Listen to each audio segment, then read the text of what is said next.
આમ જોવો મિત્રો, હીરાના કારીગર સુરત જવાની ઉતાવળમાં સા જોવો.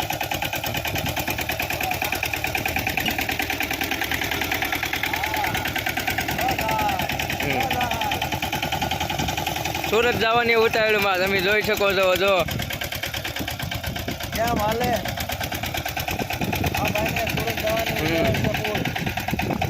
આ બે ને જોવો, આમ અમારું વાવવા આવ્યા તે આમ જોવો તમે જોઈ શકો છો મિત્રો.